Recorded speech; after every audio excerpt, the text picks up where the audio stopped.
Good afternoon. This is Brandon, aka the DeFi Guide. I am bringing you this quick video. This is just designed to be an update on all of my different V3 liquidity positions. I haven't been able to stream lately either due to weather issues, power issues here in Puerto Rico, and/or internet issues here in Puerto Rico. Also, I am working a lot of hours lately trying to get all of my transactions sorted out in Koinly. Koinly is the tax software that I use for all of my crypto and DeFi transactions. And there are literally tens of thousands of transactions to go through for 2022 and 2023, which I'm trying to go through all of those and prepare all of the data for my accountants. The deadline is September 20th. So I've just been working really hard on that and not having any time to stream. But anyway, this is something I do every day when I boot up my computer. I take a look at these ratio charts. So I now have, I believe, 9 liquidity positions all running right now. So I like to come in and look at these ratio charts. And these charts are comparing one token to another token. So in this case, this is the BTCB, or the Binance pegged Bitcoin token on BNB chain, and the BNB token on BNB chain. So this liquidity position, as all of my liquidity positions are doing, is providing a market for one token versus another token. And I tend to lean towards these alt tokens. So first off, we have Bitcoin BNB. And there's my range right there. Obviously fell out of range quite some time ago, about a month ago, and hasn't really come back. So these liquidity positions are providing a market taking the opposite side of traders. And so when traders were selling Bitcoin, buying BNB, my liquidity position was buying Bitcoin and selling BNB, right? So by the time the ratio gets to the bottom of my range, I don't have any more BNB. All I have is all the Bitcoin that I bought on the way down. And so when price or the ratio remains below my range, I'm simply hodling Bitcoin at that point and waiting, if ever, for the ratio to come back up into my range. Now, I did also have a small side liquidity position, narrow range here, and this was designed essentially to swap and sell some Bitcoin at a relatively high price compared to BNB. So when Bitcoin was outperforming BNB for a while there, the ratio came into my range. Now, to be specific here, the range here was about 113 BNB tokens per Bitcoin token, all the way up to 114. Yeah, maybe 113.8 up to 115 BNB tokens per Bitcoin token, right? So when the ratio went above my range, that means this little position sold out of all of its Bitcoin and was holding 100% BNB at that point, which again, my thesis here, my thinking was that, BNB has really been outperforming everything else. So I took advantage of this ratio being high. I closed the position right there once the ratio was above my range completely. And essentially what that means is I was selling Bitcoin at a high price and swapping it for BNB instead. And so I've just been hodling more BNB ever since I closed that position. And obviously, BNB has been an absolute beast. It has been outperforming all of these, main altcoins, and outperforming the big daddy Bitcoin as well. Next up, we have my Solana BNB position. So this is SOL and BNB. This is again on PancakeSwap on the BNB chain. Excuse me. And SOL was the only token that for a while was outperforming even BNB. But it has since, fallen out of favor. This was my original range. I'm wishing now that I had just kept it. I would have been earning some more tokens in this area. as it was. I tightened the range because again, I thought that Solana was going to hold up better and was going to perform better compared to BNB. It really hasn't. So again, BNB showing relative strength compared to everything else. But that's fine. So again, when price or when the ratio escapes my range to the bottom, then I am left holding 100% SOL, right? So traders are selling SOL. I'm buying in my liquidity position once it reaches the bottom of the range. I've bought all that I can. I now have 100% SOL when the ratio is down here, 0% BNB. No problem. I like SOL. I'm bullish on SOL. So while the ratio is out of range, I'm all good. There's no need in my mind to rebalance or anything like that. I certainly don't want to sell my SOL and buy BNB when SOL is low and BNB is high, right? I don't want to buy high. I want to buy low. I don't want to sell. I don't want to sell low. I want to sell high, right? So that is just sitting there. I'm not rebalancing, just leaving it as 100% SOL at this point. AVAX BNB. This has been a pretty volatile pair here, but once again, we see BNB outperforming everything else. In this case, AVAX. AVAX just wasn't holding a candle to BNB. Looked like it was trying to hold up, and then we got more down movement. So I kind of thought that maybe this would be kind of a double bottom here in the ratio between AVAX and BNB. It did go a little bit lower, but again, not a big deal. What happens here is I open this liquidity position with some AVAX and some BNB, right? Some kind of ratio between AVAX and BNB.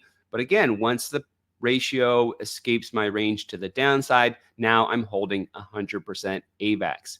I've got no problem with that, bullish on AVAX in the long term, but it did come back into range, spent a good amount of time here. And anytime the ratio is within my range, of course, these liquidity positions are paying me in the form of these two tokens. So when it's in range, I'm earning free AVAX tokens and I am earning free BNB tokens, right? And so this, again, is on PancakeSwap. AVAX BNB, yeah, that's on PancakeSwap on the BNB chain. This one has been paying pretty well. So I'm just collecting extra AVAX and BNB tokens over there. Excuse me. Now, this one was doing really well. This is my ZK/ETH position, and this one is on the ZK Sync blockchain. Again, using PancakeSwap, just a different network. ZK Sync, really fast network, really low fees. I like it a lot. So this was staying in range pretty well for quite a while. I did something here a little fancy. Once the ratio escaped my range to the upside, okay, ZK was outperforming ETH, right? So I took advantage. You want to sell high. So what I did is I actually removed 10% of my liquidity position. What was in my liquidity position at this point? Well, traders buying ZK, my liquidity position is selling ZK, right? Once I get to here, once the ratio gets to here, now I'm sold out. I don't have any more ZK. All I have in my liquidity position is ETH. So when I remove 10% of the position, that comes to my wallet as in the form of ETH, right? So I'm sizing down and essentially I'm saving this ETH. And my idea there was, let's just wait for this ratio to come back down. And what I'll do is I'll swap my ETH for cheap ZK if and when it gets down here. Didn't do that. So I'm just hodling some more ETH. No problem. And then ratio escaped my range once again to the upside. So ZK has been performing pretty well. Of course, ETH has been an absolute dog for the last couple of months. Just ETH price performance has just been dismal. So, I'm not surprised that here something is outperforming ETH. It's not a high bar, but I'm a fan of ZK. So I do also hold some just straight up ZK tokens in my wallet. And now this liquidity position is just holding on to ETH. The price performance hasn't been great for the last couple of months, but long term, my thinking is ETH is going to be a a great token to hold. It's used not only on the Ethereum blockchain, which is the biggest DeFi blockchain in the world, but it's also used on all these fancy layer 2s like ZK Sync, Base, Arbitrum, etc. Speaking of Arbitrum, this is a relatively new position in ARB, excuse me, ARB and again ETH. So pretty sideways ratio price action here. This isn't really a price. This is a ratio, right? So all of these charts are designed to show you the ratio between one token and another token. So this measures the price performance of one token versus the other token. In this case, ARB versus ETH. So if this goes up, it means ARB is outperforming ETH. And if the ratio goes down, it means ETH is outperforming ARB, or ARB is underperforming ETH, however you want to say it. When the ratio is in my range, I'm earning free tokens on both sides. So I'm earning free ARB and I'm earning free ETH. ARB is an interesting one. It's not a gas token. I like to provide liquidity for gas tokens. I like to earn free gas tokens because no matter which meme coin or which project is hot, you know, people need to spend money on gas fees. So they need to buy these gas tokens, which is why I'm such a big fan of BNB, Solana, AVAX, ETH, SWE. We'll talk about that. ARB is not a gas token. It's a so-called governance token, but I am long-term bullish on the Arbitrum blockchain. And if that plays out, then I think the ARB token should do really well. Anyway, I'm happy to earn free tokens while the ratio remains in my range. If it goes up or goes down, I'll be holding ETH. I'll be holding ARB. Either way, I'm a happy camper. Win, win, win. Jupe. Jupe is a token from the Jupiter DEX. So again, this is not a gas token. It's a DEX token, like a reward token. So I'm skeptical a little bit on this one, but the ratio has been great. This is a great chart for a ratio for a liquidity provider, and Jupiter is pretty cool from what I hear. So on this liquidity position, I'm farming Jupe and SOL. So this is on the Solana blockchain. This is in the Orca decentralized exchange. So doing pretty well there. Earning free SOL tokens, which is great. Long-term, very bullish on SOL, and earning free Jupe tokens. Who knows? Maybe it'll do well, maybe not, but it's free. So this is one of my more recent positions, and this is the only liquidity position I have where it's paired with a stable coin. So in this liquidity position, I am farming SWE and USDC. Now, the vast majority of my SWE position is being held as just pure 100% SWE tokens. SWE is definitely a fantastic blockchain, a great network, up and coming. A lot of people talk about SWE being the next Solana. A lot of room for growth on this blockchain. So primarily, I just want to hold the token and watch it appreciate in value. But I did notice this price action here. My buddy Jishan was telling me how much he's earning on FlowX in the SWE USDC liquidity pool. So I decided to chuck a small portion of my SWE position into this liquidity pool, along with obviously some USDC. So I started that position a few days ago, and so far it's staying in range. Now, the reason I don't prefer these stablecoin liquidity pools is because it caps your gains. What I mean by that is, remember, we're providing a market here, and if traders are buying SWE, we're selling, right? And so if the ratio or the price in this case escapes the range to the upside, you're sold out. You've sold all of your SWE. Rather, your liquidity position has sold out of its SWE. And now all it has is USDC, which is a stable coin, which isn't going to go up, right? So you're no longer in the game if the price escapes your ratio to the upside. I don't like that. So I didn't put anything close to all of my SWE. I just put a small portion of my SWE into this liquidity pool, as well as some USDC, and we'll see what happens. In the meantime, if price can continue to stay relatively flat over here, then I'll just keep earning free SWE and free USDC, which of course I can just convert that into more SWE, which is the game plan. This is my latest position. Shout out to Gary, one of my subscribers, one of my community members, and very active in the V3 space. So shout out to Gary for providing me with this idea. I'm not too knowledgeable on the spectral token, to be completely honest, but he said that the earning is pretty good over here. And I thought, what the heck? Maybe this spectral token will do great in the next bull run. Maybe not. But in the meantime, I can put a liquidity position in here in the SPEC/ETH liquidity pool. And this is on base. So I also wanted to have some exposure on base.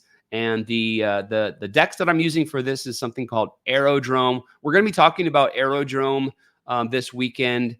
I don't know whether it's going to be tonight or tomorrow night on Crypto Unlimited 22. We do the Saturday night live in DeFi every weekend. Sometimes we do it on Friday. So sometimes it's Friday night live in DeFi. Be sure to tune in for that live stream. There's a ton of good knowledge from Jashawn, from Bizy Dips, from Johnny Fawcett, even a little knowledge from myself when I do have the time to participate in that live stream. So tune in for Crypto Unlimited 22 Saturday Night Live in DeFi this weekend. So shout out to Gary and shout out to Jashawn telling me about Aerodrome. This is a very interesting decentralized exchange, and Jashawn is going to tell us all about it coming up this weekend. Anyway, SPEC and ETH on the Aerodrome liquidity pool here. And so far, so good. It's in range, only been in this position for a few hours, as you can see. And that is going to be it for the quote unquote quick update on the liquidity positions that I have going. Sorry about not streaming. Like I said, just been busy with that Koinly data. We've had some crappy weather here in Puerto Rico. We've had power outages. We've had internet issues. So it hasn't been the easiest environment for me to be doing a bunch of live streams. But normally I do like to try to live stream twice a week. So be sure to subscribe to the channel, turn on those notifications. So, once I do get back to streaming, you can tune in for that. You can ask your questions during the live stream. That's what I love to do, interact with the viewers and answer questions during the live stream in real time. So other than that, you can join the Telegram group. You can see the URL at the bottom of your screen, t.me/team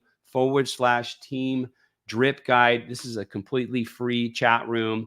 And I am in there. I have several admins in there. We are knowledgeable. We can help you with any question. No question is dumb or too newbie of a question. This is hard. DeFi and crypto, there's a learning curve here. So I encourage you to join that Telegram group. I encourage you to spend as much time and effort as you can by learning everything you can about Web3. I can definitely help. We can help in the Telegram group, on the live streams. It's going to be well worth your time. Trust me, in the future, Web3 ain't going away. It's only going to grow. And there's tremendous opportunity here for life-changing gains. So join the Telegram group, subscribe, leave a comment down below, like the video, turn on notifications, and hopefully I will see you soon. Thanks for watching.